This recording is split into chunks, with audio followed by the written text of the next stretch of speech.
Здравейте, приятели! Днес реших да ви направя обзор на един телефон, който има така не много дълга история, но интересна.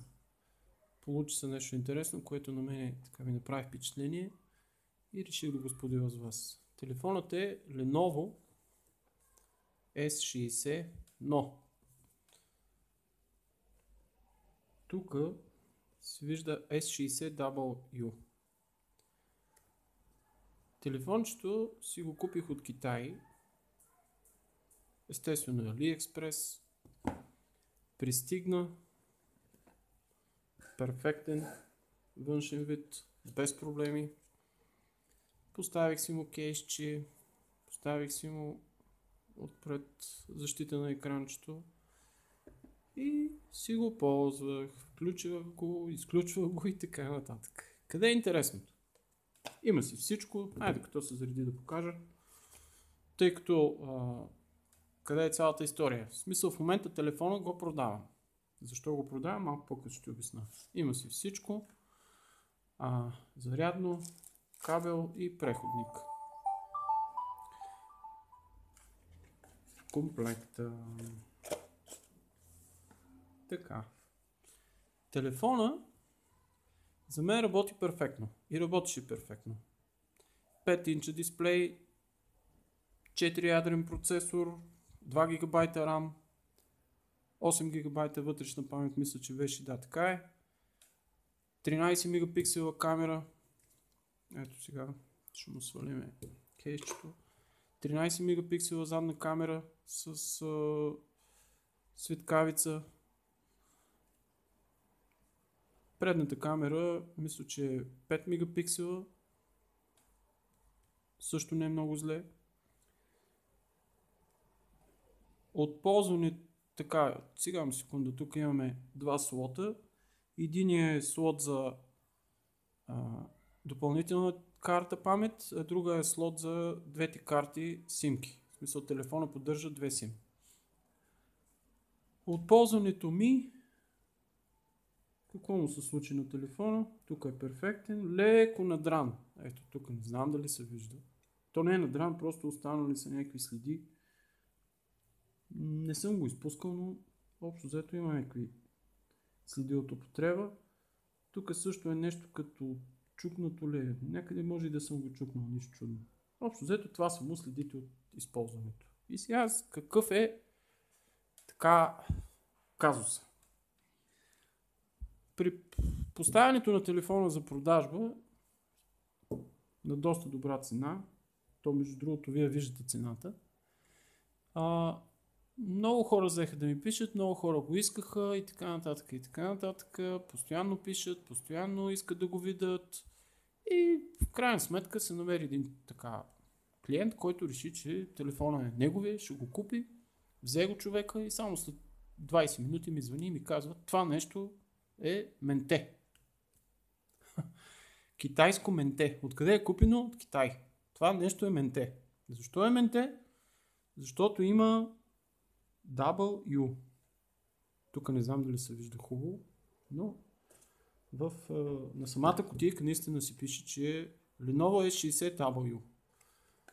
И според него този телефон е менте на оригиналния Lenovo S60. Съответно развалихме сделката, взех си телефончето обратно и реших да видя какъв е проблема и защо, какво се е случило, защото реално аз го купувам като оригинален телефон с 100% гаранция от страна на китайца, на продавача. И какъв е моят извод от цялата работа? Благодарение на съответно руските руснаци, така да се кажа, руските хакери или не знам там как да ги упомена в цялата тази история. Според това, което прочетах, според това, което видях, телефона си е абсолютно Lenovo S60, произведен за китайския пазар, което означава, че вътре Android, който стои, е с реално китайски настройки, местоположението си открива Китай, часове, въобще езици, всичко общо взето си е китайска история. Като аз в момента, когато го взех и си го ползвах, да, имаше някакви китайски иероглифи, където ми показваше, но не му обръщах внимание, ползвах си го, смятах, че всичко е окей. Но дойде време да го продавам, намери се човек, който ми каза, че е менте, това нещо не е оригинално Lenovo и това нещо не е всъщност телефона, за който аз си мисля. В крайна сметка, аз реших да се позанимавам с този телефон и какво направих? Преинсталирах го, благодарение на приятелите от Русия, и резултата в момента ще видите какъв е. Ето ви сега настройки. Всичко е на български. За господина, който го беше взел телефона, ето всичко е на български. Открива си град, час, местоположение, в контактите всичко е на български, регистрация на обажданията и така нататък. Така, по-интересното, ето тук пак всичко е на български, абсолютно миньон на български. Относно телефона, информация за устройството и забележете. Какво пише? Lenovo S60A, версия на Android 5.02.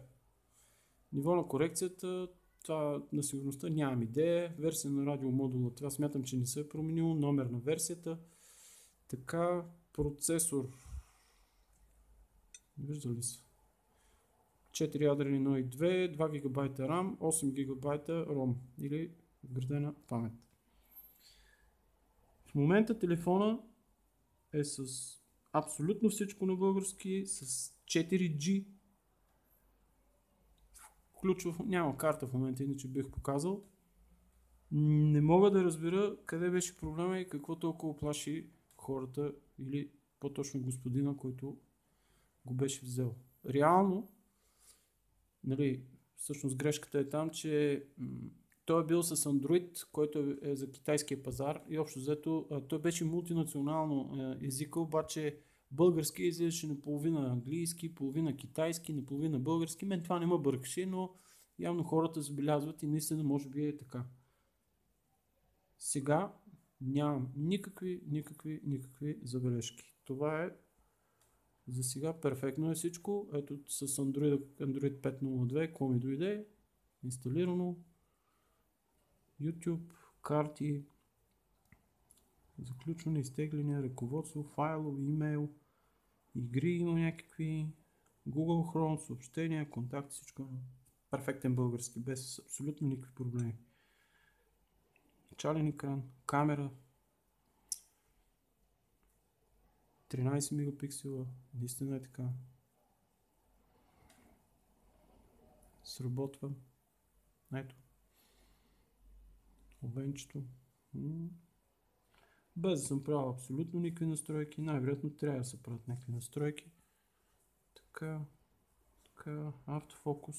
Близко. Снима си. Я да видим снимката. Ето е. На който ни го харесва. За мен е перфектно. Така че това е всичко от мен за сега. Справих се някакси, радвам се за което. Под клипа в описанието ще ви дам линкове за инсталиране на драйверите на въпросното Lenovo S60. Също и линк към Android 5.0 и линк само към езиковите пакети. Някой, ако не иска да минава на Android 5.0, примерно да си остане, той беше 4.4.2, да си остане на този Android, но да си качи други езикови пакети. Това е всичко от мен. Надявам се, че съм ви бил полезен. Ако ви е харесал клипа, абонирайте се и важното е лайкове. Чао и до нови срещи. Чао.